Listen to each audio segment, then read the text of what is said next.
Muy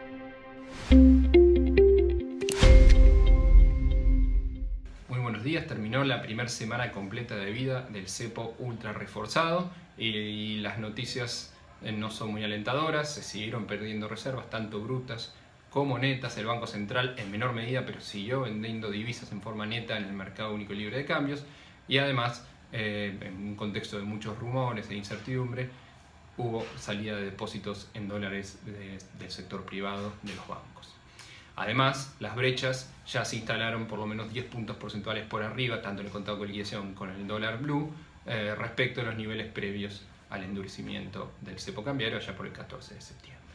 Pero lo más importante de esta semana provino porque finalmente se conocieron los datos del segundo trimestre de este año del mercado laboral. No solo la tasa de desempleo saltó alrededor del 13,1% en nuestro país, sino más importante aún, se registró entre el segundo trimestre de este año y el mismo trimestre del año pasado una caída de más del 20% del empleo. Para que se den una idea de la magnitud de estas cifras, el INDEC releva 31 aglomerados urbanos, que es alrededor de 28,6 millones de argentinos, es decir, casi 2/3 de la población, y la ocupación, que en el segundo trimestre del año pasado era de alrededor de 12 millones, bajó a 9,5 millones, es decir, se perdieron 2,5 millones de puestos de trabajo. Más aún, si uno extrapola el total de la población, estas cifras podemos estar hablando de que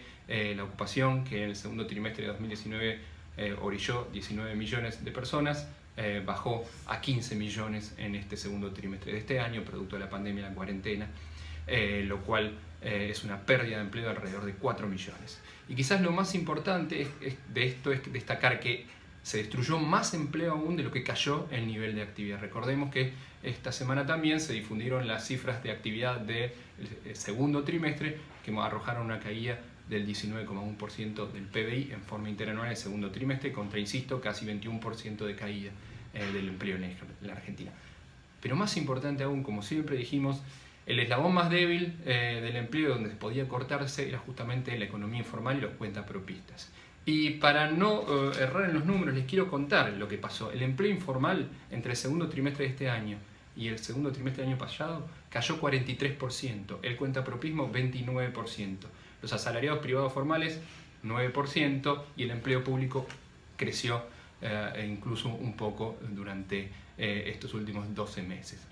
Lo que destacábamos era que justamente la pandemia y la cuarentena iban a afectar a la economía informal, a la economía transaccional que necesitaba el intercambio de personas y de efectivo, y finalmente lo vemos en las cifras de empleo que fueron muy negativas y que obviamente alertan sobre lo que va a ser la pobreza y la indigencia en el segundo trimestre en nuestro país, que se va a conocer la semana que viene las cifras oficiales. Va a ser un salto muy fuerte porque donde más se perdió empleo es donde más se necesita. Nos reencontramos la próxima semana.